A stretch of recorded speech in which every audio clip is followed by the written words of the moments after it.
A lady entered the royal palace and saw many displayed items inside the royal palace. Inside, she saw enthronement of King, the Queen Mary portrait, jewels, young king, the circlet of gold, the jewel crown, and many other things like that. The Queen Mary of Guise died in the palace in 1560. She was the last defender of the old alliance with France and champion of the Catholic faith against the Protestants' Reformation. Her daughter Mary, Queen of Scots, gave birth to James IV here in 1566. The labor was difficult, and a companion of the queen is said to have tried using magic to transfer the birth pangs to a servant. James IV had a remarkable life, crowned King of Scotland at just 13 months old. He became the first monarch of both Scotland and England in 1603.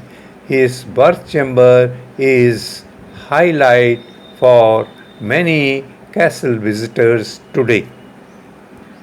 The honours of Scotland on display in the crown room are the oldest crown jewels in Britain, made of gold, silver, and precious gems. The priceless crown, sceptre, and sword of state are the objects of immense significance in the palace. This historic environment in the Scotland Palace is mainly for the tourist attraction there. The lady has reached the castle's war memorial. It is the front side of the war memorial. As you can see, she has stopped for her photograph and she went inside the guard's cabin where she is photographed. It is also called the Scottish National War Memorial. It commemorates Scottish service personnel and civilians and those serving with Scottish regiments who died in the two world wars and subsequent conflicts. Its chief architect was Robert Lorimer, commissioned in 1919.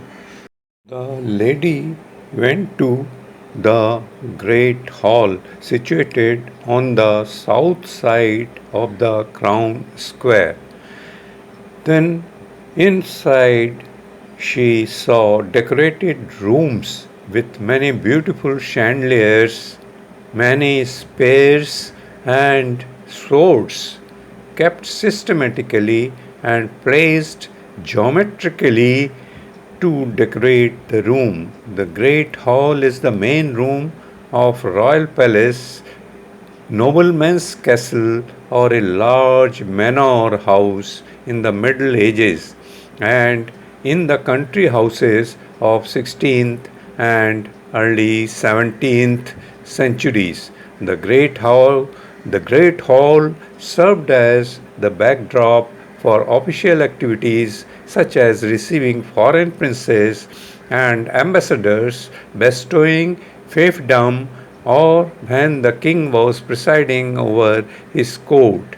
At that time, the word great simply means the big and had not acquired its modern connotation of excellence. The term Great Hall has been predominant for surviving rooms of this type for several centuries to distinguish them from different type of hall found in the post-medieval houses.